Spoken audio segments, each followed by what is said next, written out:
여러분, 오늘 이 마가복음 12장 10절부터 나오는 이 예수님께서 스스로 자신을 돌로 비유를 합니다. 앞에는 이제 포도원의 비유를 하시고 그 포도원 비유를 마치면서 예수님이 자신을 돌로 비유를 이렇게 하는 장면이 나오는, 사실 다니엘서 2장에 보면은 느부갓네살 왕이 꿈을 꿨습니다. 바벨론 느부갓네살 왕이 그 거대한 왕국의 절대 군주가 꿈을 꿨는데 이번 그 꿈이 생각이 안 나는 거예요. 분명히 그 꿈은 굉장히 특이한 꿈인데 잊어버렸으니까 고민이 되는 거예요. 근데 꿈 내용은 모르는데 분명히 특이한 꿈이다. 자, 그래서 이제 박사술사를 불러가지고 물어봤더니 모르는 거예요. 다 죽여라. 참 대단한 절대 군주입니다. 근데 이 사실을 이제 아리옥 장군이 다니엘에게 알리고 다니엘이 세 친구 사드락 메삭 아벳네고를 데리고 함께 기도 들어갑니다. 그런데 기도할 때 하나님이 환상 중에 그 느부갓네살 왕이 잃어버린 꿈을 다 보여주는 거예요. 여러분, 거기 세상 역사가 그때로부터 기원전 606년인데 그때로부터 예수님 재림 때까지 모든 세상 역사가 쫙 펼쳐지는 겁니다. 그 바벨론 정금나라 정금 금신상이 있는데 이 바벨론, 그 다음에 메데파사 두 팔과 은혜 나라입니다. 그 다음 배하고 넓적다리 노스입니다. 헬라입니다. 그리고 로마, 헬라 다음에 나타날 종아리는 철이다. 로마. 이 로마의 시대가 이제 끝나고 그 다음에 열발가락 시대, 옛 로마 판도에서 새 로마가 다시 형성되면서 연합국가가 됩니다. 그것이 바로 지금의 EU입니다. 그 마지막 때 사람의 손에 의하지 않고 뜨인 돌이 나타났, 이게 바로 예수 그리스도입니다. 우리는 모두 사람의 남자에 의해 태어나지만 예수 그리스도는 여자의 후손이에요. 성령으로 말미암아 여자의 몸을 빌려서 났기 때문에 죄는 없습니다. 우리는 다 아담의 후손이에요. 예수 그리스도만 성령으로 말미암아 탄생한 아담의 후손이 아닌 겁니다. 그러므로 우리는 죄인이나 예수 그리스도는 죄인이 아니에요. 동정녀 마리아를 통해 몸은 빌려서 났지만 육체를 입고 오셨지만 성령으로 잉태하신 하나님이십니다. 할렐루야.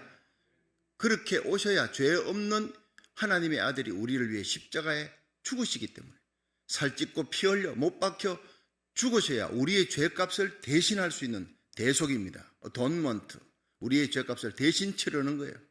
이 일을 위해 오셨고 마지막 십자가에서 다 이루었다. It is paid입니다. 영어로, 헬라어로 테테레스타이, 모든 값을 다 지불했다는 거예요.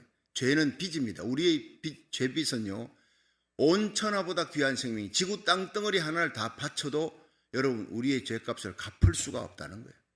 근데 우주를 창조하신 하나님의 아들의 죽음으로 우리의 죄값이 완전히 테테레스타이, it is paid, 깨끗이 지불됐다. 할렐루야. 얼마나 감사하고 귀한 일인지. 이거 하나만으로도 새벽마다 십자가 바라보면서 감격하고 감사할 수 있기를 주의 이름으로 축원합니다. 구원의 기쁨, 감사의 기쁨이 넘치고 우리가 자기 아들을 우리 위해 아낌없이 내어놓으신 하나님이 어찌 그 아들과 함께 모든 은사를 주지 않겠느냐. 너희 구하는 것을 듣지 않겠느냐. 과부가 재판장과 싸워서 이깁니다. 힘도 빽도 없는데 무엇으로? 번거롭게 함으로. 그 얘기 끝에 누가복음 18장 예수님의 비유가 뭡니까? 하물며 너희일까 보냐. 하물며. 우리가 기도하고 예배 드리는 대상이 누굽니까? 하나님 아버지. 그분이 누굽니까? 사랑입니다. God is love.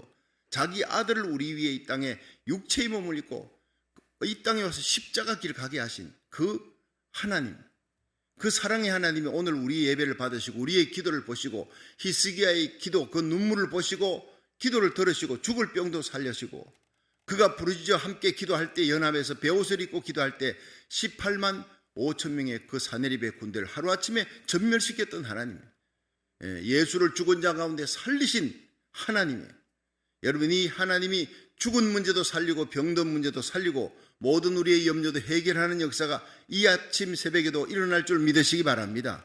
온라인 예배 참여하는 모든 성도들 기억하십시오. 우리는 하나님 앞에 사랑의 하나님, 전능하신 하나님, 예수를 죽은 자 가운데 살리신 이의 영이 너희 안에 거하시면 그리스도 예수를 죽은 자 가운데 살리시니가 너희 안에 거하시는 그의 영으로 말미암아 너희 죽을 몸도 살리시리라. 병든 지구도 살리시리라.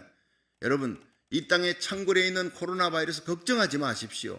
주님을 깨워 주님이 일어나 말씀 한마디만 하면 그 말씀으로 천지를 창조하신, 우주를 창조하신 하나님이 코로나 바이러스 사라지게 하는 것은 아무것도 아닙니다. 여기에 뜻이 있습니다. 온 인류가 회개하고 하나님께 돌아오라는 거예요. 하나님께 돌아오는 회개 운동이 일어나야 고국과 미국이 살고 마지막 세계 선교의 사명을 감당하게 될 줄 믿으시기 바랍니다. 그래서 이 예수 그리스도가 뜨인 돌이에요. 뜨인 돌. 사람의 손에 의하지 않고 뜨인 돌.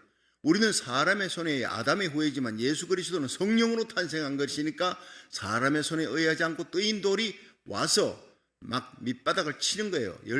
열발가락 시대의 마지막 때 그걸 치니까 열발가락이 이 유럽이 종아리에서 연결되잖아요. 옛 로마 판도에서 새 로마가 부흥합니다.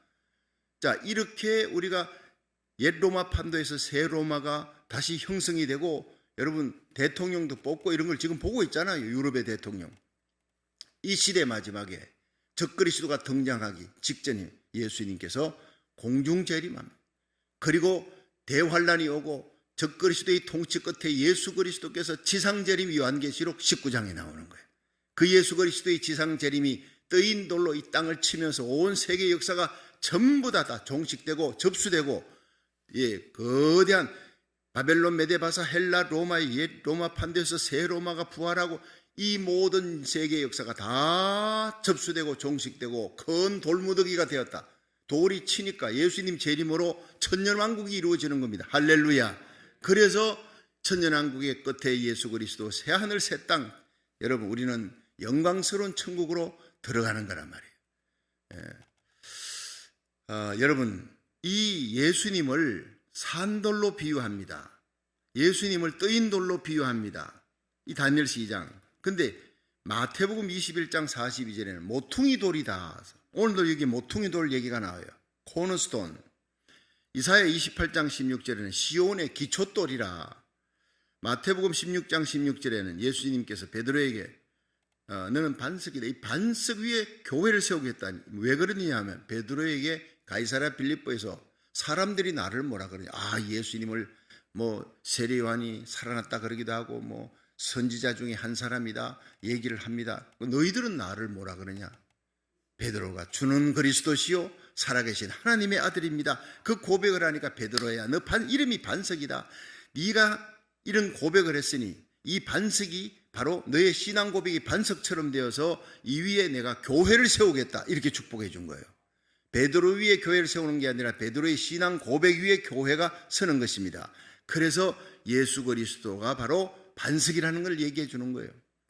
이 출애굽기 17장 6절에 반석에서 솟은 물이 이스라엘 백성 따라다니지 않은 40년, 고린도전서 10장 4절에 이 신령한 반석이 누구냐? 예수 그리스도다. 그 예수님이 돌로, 반석으로, 모퉁이 돌로 이렇게 비유를 여러 차례 했습니다. 베드로전서 2장 4절에는요 예수 그리스도를 보배로운 산돌이라. 아주 보배로운 돌이다. 세상 사람들은 이거 버려버린 거예요. 이게 왜 쓸데없는 돌이 여기 있지. 그러나 예수 그리스도는 바로 세상 사람들이 버렸지만 하나님은 예수 그리스도를 산돌, 보배로운 돌로 여기셨다. 미국의 어떤 시골 길을 할아버지가 여행을 하다가 거기에서 상점의 가게, 앤틱 가게가 들어가서 이런 거 저런 걸 이제 둘러봅니다. 그런데 앤틱을 전 미국을 다니면서 세계를 다니면서 앤틱만 이렇게 골라가지고 그렇게 장사하는 사람이 있어요. 그런 사람, 어떤 사람은요 한때 어떤 때 횡재를 하는 수가 있어요. 그 사람이 버렸어요. 근데 그걸 샀어요. 그것이 그 값어치의 10,000배, 10만 배가 올라가는 수가 있어요. 한국에서는 특히 6.25 전쟁에 참전했던 용사가 어떤 사람을 도와줬는데 그 사람이 줄 게 없어.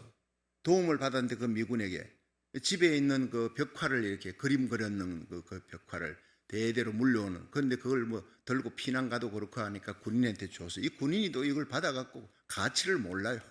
여기 다시 전쟁 끝나고 돌아왔다가 나중에 이제 집을 정리하다 그라지 세일 있잖아요. 그라지 세일 하면서 이제 길가에다가 집 앞에 잔디밭 앞에다가 여러 가지를 자기 집에 필요 없다 싶은 물건을 내놓고 뭐 팔고 5불에도 팔고 10불에도 팔고 하는데 이거 자기가 가치를 모르는 거예요. 이 그림을 한국서 6.25 전쟁 때 자기가 받아왔는데 고맙다고 그냥 인사치레로 받았다. 이걸 내놨어요. 그냥 그라지 세일에. 그 사람들이 5불에 갖고 갔어요. 나중에 그걸 발견하고 난 다음에 진짜 값어치 있는 사람 그 발견하되 이거는 100만 불이 넘는 어마어마한 가치가 있는 것이다. 5불에 팔아서 그걸 몰라가지고 그런 거예요. 몰라서. 여러분 예수 그리스도가 산 돌인데 보배로운 돌인데 세상 사람들은 버려버렸어요.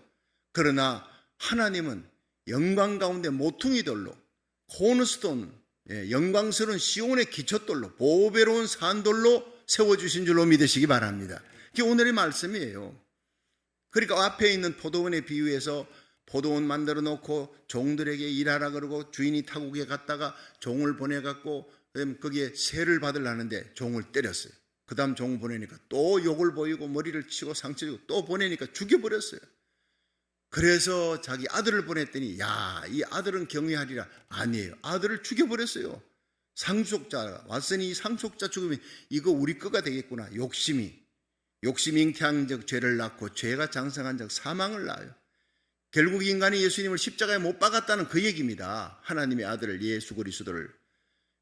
그런데 하나님께서 마지막 군대를 보내요. 자기 아들을 죽인 이 농부들을 전부 진멸하고 그리고 새 농부들에게 그 새를 주었다는 그런 얘기 끝에 바로 사람이 버린 돌 예수 그리스도 그를 하나님께서 만세반석으로 건축자들의 버린 돌이 모퉁이의 머릿돌이 되었다 이렇게 고백을 하게 만드는 거예요. 자, 예수님께서 왜 자신을 돌에 비유했을까? 무슨 돌일까? 구체적으로 한번 첫째, 건축자들의 버린 돌이 바로 예수님이라는 것을 한번 읽어보겠습니다. 10절 다시 한번 봅니다. 10절 11절 시작.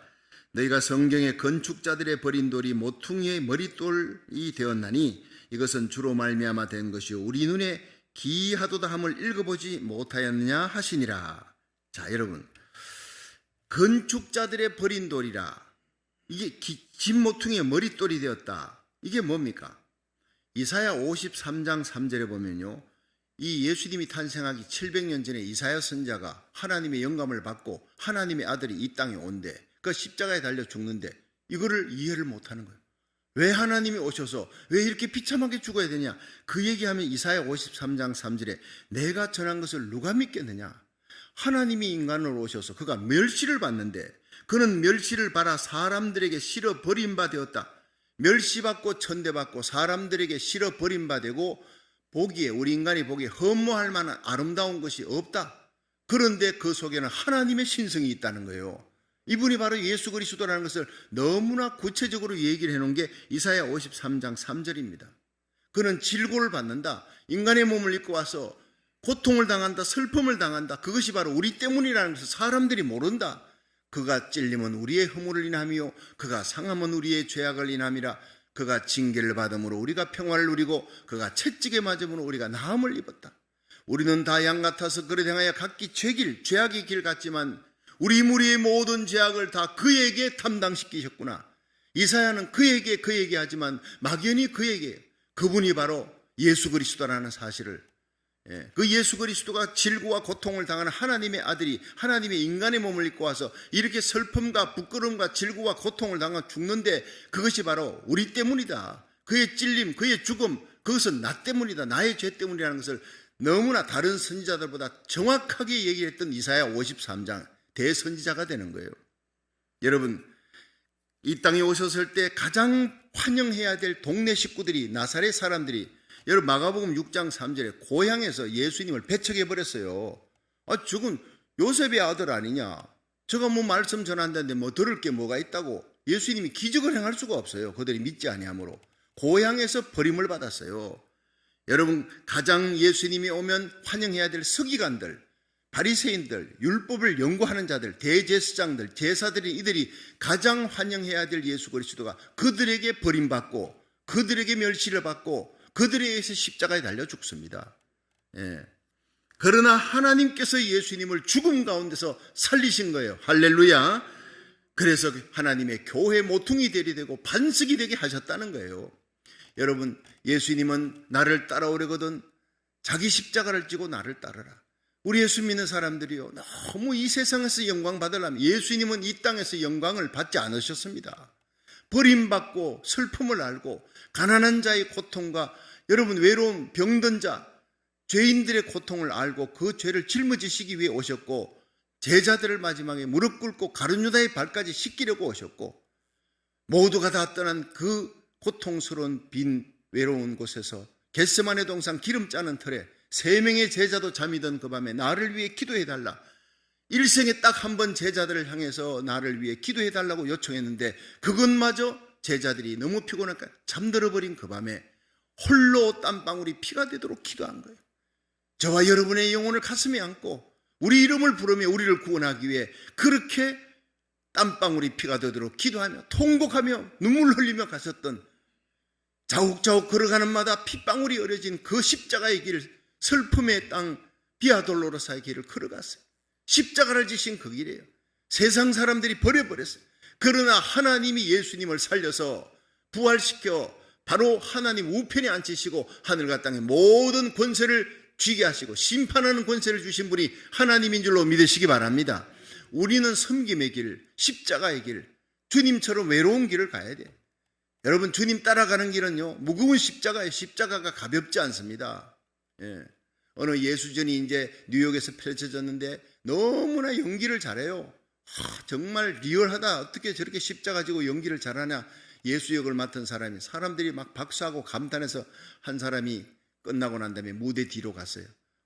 오늘 너무 감동입니다. 어떻게 그렇게 리얼하게 생생한 감동을 줄 수 있는 연기를 할 수 있습니까? 그래서 이 십자가를 한번 접으세요 그랬더니 십자가를 접으니까요, 이게 그냥 비 안에 있는 비어있는 건 줄 알았어요. 그리고 연극하는 줄 알았더니 진짜 십자가 원목 얼마나 무거운지, 예수님이 졌던 그 무거운 십자가를 실제로 그냥 주저앉겠더래요. 너무 무거워서. 왜 이렇게 무거운 걸 했습니까? 했더니 실감나게 하려고. 연기는 연기입니다. 예수님의 무거운 십자가를 내가 그대로 원목을 쥐고 짊어져야 이것이 실감이 나니까, 그 고통과 아픔이 내가 느끼고 관중들이 느낄 수 있으니까.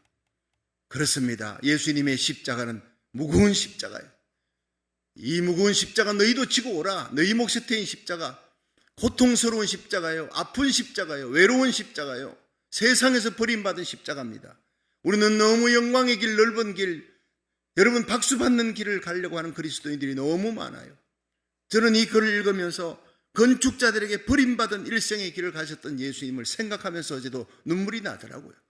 여러분, 오늘 우리는 주님 가셨던 그 십자가 길, 외로운 길, 십자가는 무겁습니다. 고통스럽습니다. 부끄러운 겁니다. 부끄러운 눈물의 길입니다. 그러나 십자가 질 때 남을 위해 희생하는 십자가입니다. 여러분, 나의 영광이 아니라 하나님의 영광을 위해 내가 외로운 십자가 가면, 눈물의 길을 가면 하나님이 영광 가운데 세워줄 줄로 믿으시기 바랍니다. 하나님이 예수님을 부활시켰듯이 우리를, 십자가 지는 하나님의 교회 성도, 주의 종과 성도들, 이 십자가 지고 새벽마다 나와 나라 살리기를 천번째로 중보기도하는 거룩한 성도들, 온라인 예배 드리는 모든 주의 종과 성도들, 하나님이 존귀하게 세워줄 줄로 믿으시기 바랍니다. 부활시키는 분은 하나님이에요. 존귀케 하시는 분은 하나님이시라고요. 자, 두 번째, 예수님은 산돌이라고 했어요. 자, 고린도전서 10장 3절 4절 제가 읽어보겠습니다. 다 같은 신령한 식물을 먹으며 다 같은 신령한 반석으로부터 마셨음에 그 반석은 곧 그리스도시라. 여러분, 출애굽기 7장에 보면요, 이스라엘 백성들이 애굽에서 나와가지고 이제 신 광야를 지나다가 르비딤에서 물이 떨어져서 막 애들이 너무 고통하고 기갈 때문에 죽어가니까 모세를 향해 원망하는 거예요. 차라리 애굽에서 죽었다면 좋겠다. 우리 애들이 물이 없어 목말라 죽는 모습을 보지 못하겠다. 원망하니까 하나님이여, 조금 있으면 저들이 내게 돌질하겠나이다. 물을 주소서 살려주소서 부르짖으니까 하나님께서 호렙산 반석에 서라, 쳐라. 그러니까 물이 솟구치는데 어마어마한 물길이 거기서부터 솟구쳐 나오면서 그 물길이 이스라엘 백성 40년 동안 따라다니는 거예요. 이런 따라다니는 그 강물줄기가 따라다니니까 그 다음부터는 물 때문에 걱정할 게 없어요. 그것이 바로 신령한 반석이 이스라엘 백성을 따라다녔, 반석이 돌이 따라다니겠습니까? 돌에서 솟아나온 물길이 따라다녔다는 겁니다. 여러분, 그래서 예수님은 돌은 돌이 돼 리빙스톤, 살리는 돌입니다. 이 세상에서요, 기갈이 들고 많은 사람들이 죽겠다는 이 고통스러운 시대에 우리는 산돌이신 예수님께 나와서 이 예수님을 붙들고 솟아오르는 생수의 성령을 마시고 이걸 퍼가지고 가서 가족들에게 나누어 주고, 여러분이 바로 산돌 되신 예수님의 복음의 전달자, 생수의 전달자가 되기를 주의 이름으로 축원합니다. 요한복음 7장 32절에 예수님께서 명절 끝날 첫날에 큰 길거리 네모퉁이에 서서 누구든지 내게로 오라, 나를 믿는 자는 그 배에서 생수가 터져나온다, 생수가 솟아나온다. 이는 예수님의 받을 성령, 예수님께서 성령 받으시고 예수님이 십자가 지고 부활하신 후에 성령을 우리에게 주시는 거예요. 그 성령을 가리켜 말씀하는 거예요. 예수 믿는 것은 성령 받는 것입니다. 믿으시기 바랍니다. 성령을 받아야 십자가 부활의 복음의 정인이 되고, 성령 받아야 아무리 어려운 환경에서도 여러분 그 환경을 뛰어넘는 예수님의 복음, 기쁨의 복음, 생명의 복음을 전달자가 되어 살리는 자가 될 줄로 믿으시기 바랍니다. 생수라는 거예요. 살리는 물이라는 거예요. 한라산에 가면 백록담이, 그건 고인물입니다. 그런데 이 천지못에, 그건 백두산의 천지못은요, 고인물이 아니라 밑에서 솟아나는 거예요. 세상이 아무리 가물어도 이 백두산의 천지못은 밑에서 퐁퐁 솟아나니까 절대 마르는 법이 없대요. 이게 흘러넘쳐서 숭화강이 되고, 흘러넘쳐서 압록강이 되고, 흘러넘쳐서 두만강이 세 개의 강의 근원이 돼요. 그래서 이 흘러넘쳐가지고 쫙 흐르는 강물줄기에 불악이 서고 동물들이 살고 산림이 우거지고 다른 데는 다 황폐가 되어도 이 물줄기가 가는 곳마다 살리는 역사가 일어나더라 이 말이에요. 여러분, 수가성 우물가의 여인, 남편이 5 지났지만 아직도 내 남편 된 사람 없어요. 세상에 기갈이 들어 이 사람 저 사람에게 기쁨을 얻으려 하지만 기쁨을 주는 자도 없고 의지할 자도 없는데 예수님께서 네 남편 데려오라. 없나이다. 그래, 네 남편 5이 있었으되 지금도 네 남편이 아니라. 많은 사람들이 세상 것으로 의지하고 기쁨을 얻으려 하지만 여러분, 세상 것은 기쁨을 주지 못합니다. 우리가 의지할 분은 예수님밖에 없는 줄 믿으시기 바랍니다. 물질, 명예, 사람 의지할 때가 못 돼요. 그건 덮을 대상이에요. 사람은 믿을 대상이 아닙니다. 여러분, 물질 믿을 대상 아닙니다. 다스릴 대상입니다. 예수님만 믿을 대상인 줄로 믿으시기 바랍니다. 그래서 예수님께서 이 물을 먹는 자, 물을 한 그릇 떠가지고 내게 줄 수 있느냐? 당신 유대인인데 이 물이 깊은데요, 우물이? 그때 예수님 뭐라 그럽니까? 이 물을 먹는 자마다 다시 목마르려니와 내가 주는 물을 먹는 자는 영원히 목마르지 아니하리라. 그 속에 생수가 솟아나니 주여 이 물을 내게도 주소서. 그러면서 결국에는 그 여인이, 예수님 물 한 잔 못 마셨어요. 근데 그 여인은 마십니다. 뭐를? 생수 대신 예수님을 마십니다. 내가 보니 당신이 메시아 같습니다. 그래, 네가 말하는 내가 그로라. 생수를 마시고 난 다음에 세상 물 다 잊어버리고 그냥 물동이 내려놓고 그 멀리 수가성에 가서 자기의 모든 부끄러운 수치를 아는 사람들에게 내가 메시아 만났다. 여러분, 과거의 부끄러움도 다 잊어버리고 메시아 만난, 영원한 생수 만난 그 기쁨으로 외쳤더니 수많은 수가성의 사람들이 몰려와서 예수님을 만나는 거예요. 위대한 전도자가 되잖아요. 수가성 우물가의 여인이 과거의 부끄러움을 다 씻어줍니다. 명예로운 전도자가 되게 하셨다는 거예요. 수많은 사람이 와서 듣고 예수 그리스도를 메시아로 영접하는 겁니다. 여러분, 우리 마음에 구원의 기쁨, 사죄의 기쁨, 기도 응답의 기쁨, 전도할 수 있는 생명 살리는 이 기쁨 주시는 예수님, 거룩한 하나님의 성령이 오늘 기름 부음이 여러분의 심령의 가정에, 직장 삶의 자리에 충만하기를 주의 이름으로 축원합니다. 예수님의 사랑이 여러분 우리의 마음속에 흘러넘치고 성령의 평강이 하늘로부터 여러분 심령 속에 넘쳐서 빌립보의 감옥 속에서도 찬송하던 바울과 실라처럼 사드락 메삭 아벳느고가 풀무불에 던져져도 거기서 찬송하며 뛰어다니잖아요. 3사람이 던져졌는데 뛰어다니는 것은 4사람이 4사람. 4번째는 신의 형상이라 느부갓네살 왕이 봤던 그 신의 형상이 바로 구약에 선지한 예수님이라고 성경학자들은 다 얘기합니다. 주님이 오늘도 부활의 주님이 우리와 함께하는 그 기쁨의 동행이 있기를 주의 이름으로 축원합니다.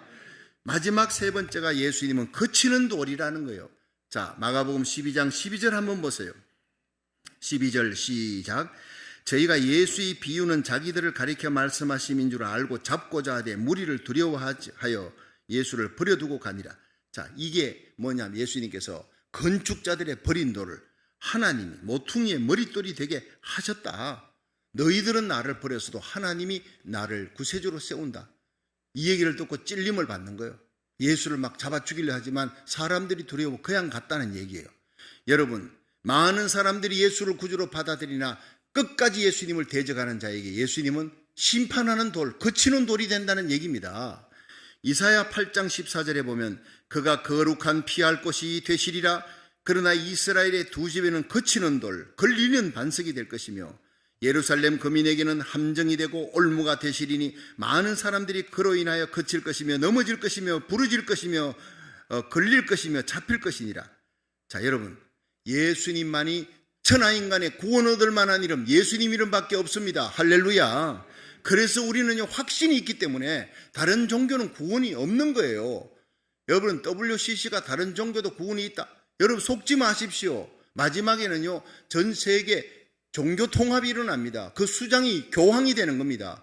적그리스도와 야합해서 기독교인들을 핍박하는 시대가 곧 다가옵니다.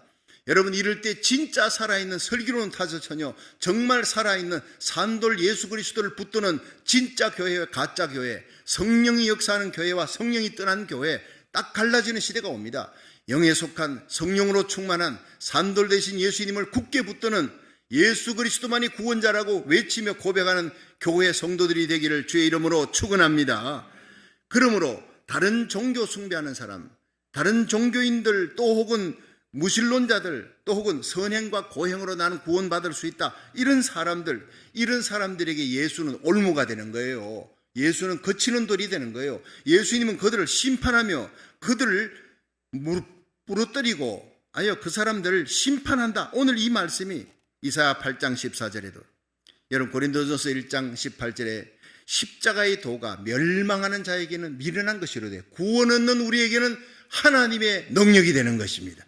살아계신 하나님의 능력, 예수님을 의지하고 믿고 하나님 이름을 부르는 자, 오늘도 새벽에 나와 기도하는 우리들은 예수님을 믿고 의지하잖아요. 예수 이름으로 기도하잖아요. 반드시 주님이 만세반석되고 피난처가 되어주고 요새가 되어주고 응답하자는 역사가 일어나게 할 줄 믿으시기 바랍니다. 그러나 그 예수님을 대적하는 자, 예수만 구원이냐, 우리도 구원이 있다, 이런 타종교 예수님을 부인하고 대적하는 자들은 하나님께서 심판한다는 거예요. 여러분, 북한 보십시오. 세계 지도를 펴놓고 보면 이 북한이 어떤 유튜브에 보니까 비트로 전 세계가 막 이렇게 인공위성을 이렇게 띄워갖고 그 인공위성에서 세계 모든 나라들이 밤이 되면 캄캄한 밤에 이제 빛이 나오는데 그 전등불을 얼마나 켜놨느냐. 남한하고 북한을 보니까요, 북한은 완전히 깜깜해요. 깜깜해. 남한은 전부 다 대낮처럼 환해요. 여러분, 북한은 굶어서 300만 명이 죽어요. 그래도 김정은은요, 핵폭탄 하나 쥐고 세계 깡패가 돼서 그렇게 가난한 나라가 돼버렸어요. 여러분, 6.25 전쟁 전에는 남한보다 북한이 더 잘 살았답니다. 그러나 6.25 전쟁 이후로부터 여러분, 공산주의, 하나님을 대적하는 유물론, 그들은 하나님이 전부 버려버려요. 300만이 죽고 그리고 완전히 탈취하는 나라, 패망하는 나라가 돼가는데 어떻게 그 북한을 따라 공산화되겠다고 토지를 국유화시키고 종전선언하자, 이것은요 정말 제정신이 아닙니다. 여러분, 예수 그리스도를 구주로 믿는 1907년부터 평양 장대현교의 거대한 부흥운동이 일어나면서 일제시대를 겪으면서 우리나라가 끝까지 예수님을 붙들었더니 기독교 100년에 1000만 명이 육박하는 세계 기독교의 기적을 일으키는 나라가 됐어요. 예수님 영접하니까 그 가난했던 나라, 여러분, 이 아시아에서 벵글라데시 다음으로 못 살았던 대한민국을 하나님이 세계 경제 10위국가로 올려놓았습니다. 할렐루야. 예수님을 의지하는 나라가 되니까 이렇게 복받았는데 북한 따라가며 공산화 시켜나간다면 북한하고 똑같이 망하는 나라가 되는 거예요. 보면서도 왜 못 깨닫는지 모르겠어요. 여러분, 그러니까 성령으로 말미암아 눈이 열려야 정치인들도 대통령부터 모든 위정자들이 성령의 생수를 바르고 먹고 성령의 불을 받아서 눈이 열려야 우리가 갈 길은 바로 예수님을 의지하고 주님 따라가는 길이라는 것을 깨닫게 될 줄로 믿으시기를 바랍니다. 여러분, 지금이 은혜 받을 때요, 지금이 구원의 날이라 그랬어요. 다시 오실 예수님은 심판주로 오십니다. 그 예수님 앞에 예수님이 우리의 요새가 되고 보호해 주시는 산성이 되고 피난처가 되는 역사가 될 수 있기를 주의 이름으로 축원합니다. 시편 91편 보십시오.